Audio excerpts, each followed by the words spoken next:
For one reason or another, 2018 saw a few musicians disappear off the radar. Some took well-deserved hiatuses, others decided it was simply time to retire, and a few were tragically forced from the stage by illness or death. These are the musicians who fell quiet in 2018. Neil Diamond has enjoyed one of the longer careers in the history of music. After getting his start as a songwriter in the 60s, he became a chest-bearing pop and soft rock superstar, creating classics of both genres, such as Cracklin' Rosie, Sweet Caroline, Love on the Rocks, and America. Although he hasn't had a top 40 hit in over 35 years, Diamond has such a beloved back catalog of favorites that he was still a top touring act well into his 70s. Sadly, 2018 saw him forced into retirement. In January, 2 days before his 77th birthday, Diamond announced he'd been diagnosed with Parkinson's disease. The neurological condition had, according to a statement on his website, made it too difficult to continue to travel and perform. Luckily for us, Diamond did promise to keep writing and recording music.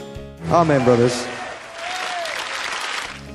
Kenny Rogers has been around practically forever. He began as a singer for the First Edition, who had a huge hit in 1967 with the psychedelic Just Dropped In to See What Condition My Condition Was In. Rogers then went solo and became a superstar with a range of country hits that crossed over to pop and soft rock radio in the 70s and early 80s. Rogers turned 80 in 2018, which is a more than reasonable age to retire. In late 2016, he told Billboard he'd wrap things up shortly, would no longer record, and would stop performing live after one last tour. He said, "Every goal I've set, I've done that, and there's a point where you have to say, I've had my turn, let someone else have it, and that's kind of where I am." Rogers added that what he really wants to do is spend more time with his family, particularly his twin teenage boys. Rogers canceled the last dates on the Gamblers' Last Deal tour in April 2018, and he's been quiet since.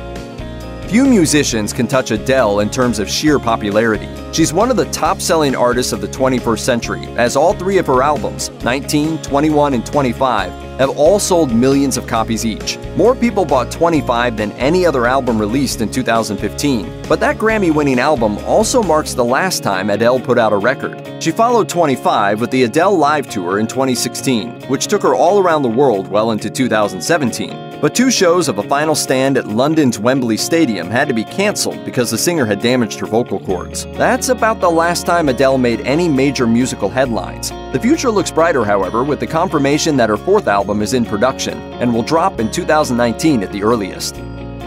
A Tribe Called Quest are arguably one of the best hip-hop crews of all time, and were a pioneer of the Afrocentric and jazz-influenced native tongues movement. Sadly, their current incarnation just wasn't long for this world. In 2015, the group reunited to perform on The Tonight Show and enjoyed being back together so much they decided to cut one last record. They even arranged recording around Phife Dawg's schedule, since he was undergoing thrice-weekly kidney dialysis treatments. But he sadly died in March 2016 from complications related to type 2 diabetes. After that, we did a few shows, but I just couldn't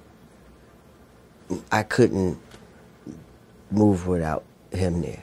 Remaining members Q-Tip and Ali Shaheed Muhammad finished the album We Got It From Here, Thank You For Your Service, and promoted it with a farewell tour of TV and festival appearances in 2016 and 2017, including a blistering performance of anti-gentrification anthem We the People on the first post-presidential election episode of Saturday Night Live. A headline slot at Festival in the UK in September 2017 marked the last time A Tribe Called Quest would perform live.